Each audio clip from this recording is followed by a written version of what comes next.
ओ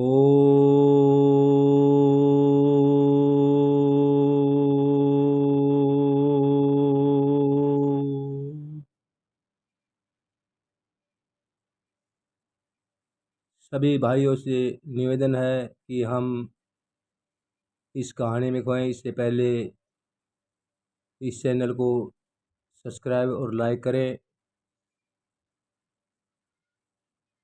हे प्रभु, मैं जो तुझे पाना चाहता हूँ, यह देवी शक्तियों जो तूने मुझे दया करके प्रदान की है, इनके लिए आपका धन्यवाद है।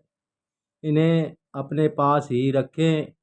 मैं तो यही मांगता हूँ कि मेरा जीवन साधारण व्यक्ति की तरह ही व्यतीत हो। यह प्रश्न आपके मस्तिष्क में कैसे आया कि जीवन का रहस्य क्या है? क्या इससे भी कोई घटना जुड़ी है? जीवन का रहस्य क्या है? यह प्रश्न मेरे मस्तक पर कैसे छा गया? इसका संभव मेरे जीवन की एक घटना से जुड़ता है। जब मैं 16 वर्ष का था, तब एक दिन मृत्यु शैया पर लेटी हुई एक युवती का हाल पूछने में उसके घर आ गई। उसके बच्चे, पिता और अन्य रिश्तेदार भी वहीं पर थे। वह कह रही थी, मेरा क्या मेरा कहाँ सुना, माफ़ करना, मैं जा रही हूँ।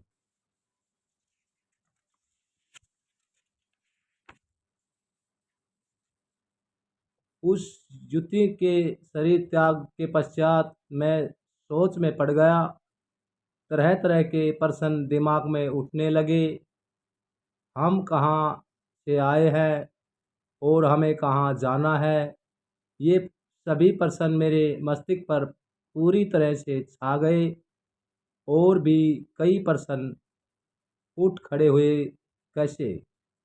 वह कौन सी ताकत थी जिसके कारण क्षण भर पहले हमारी तरह यह बोल चाल रही थी?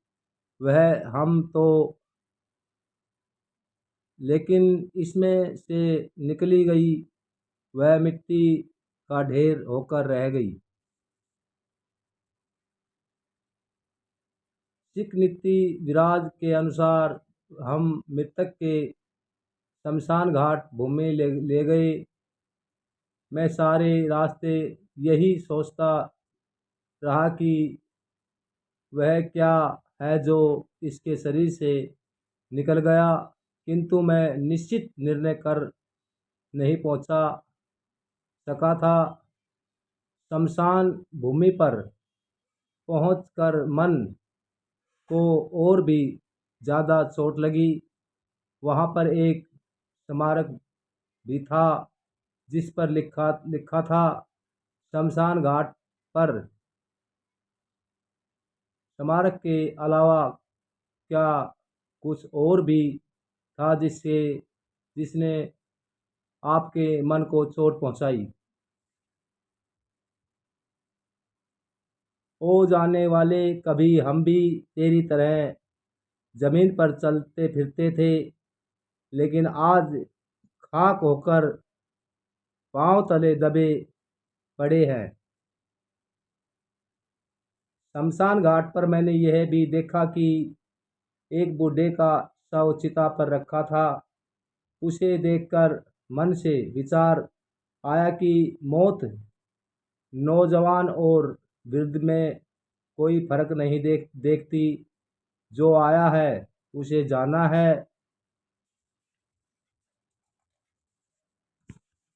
आप कैसा भोजन करना पसंद करते हैं, शाकाहारी या मांसाहारी?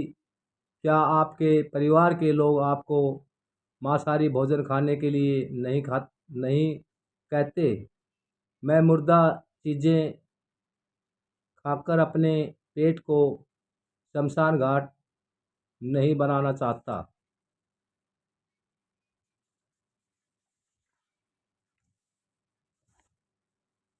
मेरे परिवार के लोग शुरू से ही मांस मांसाहारी थे। मुझे भी परिवार के लोग मांसाहारी भोजन खाने को कहते थे, परंतु मैं ऐसा नहीं करता था। एक बार मेरे पिता ने भी मुझे कहा, पाल, तुम मांस क्यों नहीं खाते? वह तुम्हारे स्वास्थ्य के लिए अच्छा रहेगा। किंतु मैंने मना कर दिया।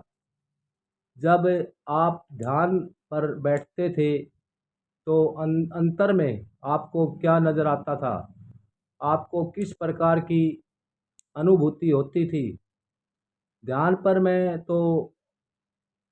मैं शुरू से ही बैठता था। अपने पिता के आशीर्वाद के फलस्वरूप मई 1917 के एक बार जब मैं ध्यान पर बैठा तो एक महात्मा के दर्शन हुए।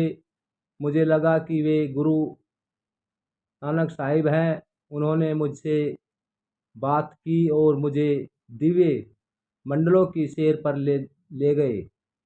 यह मिसा सिलसिला 7 वर्षों तक चलता रहा।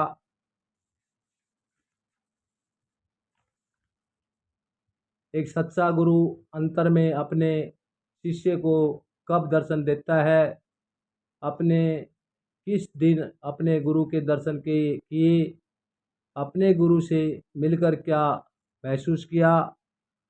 अब जब चेला सही मायने में शिष्य बन गया जाए, उसके तन मन से गुरु के लिए सच्ची पुकार उठे तो गुरु सामने आ जाता है।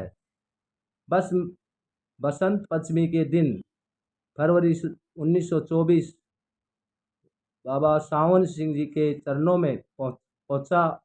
तब मैं अपनी खुशी का अंदाज नहीं लगा पा रहा था।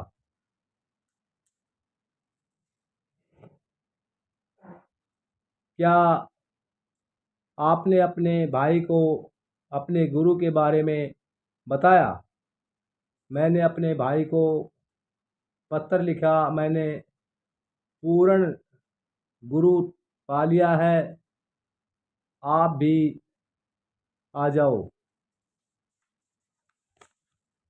क्या आपकी पत्नी भी आपसे कार्यों में सहयोग देती थी?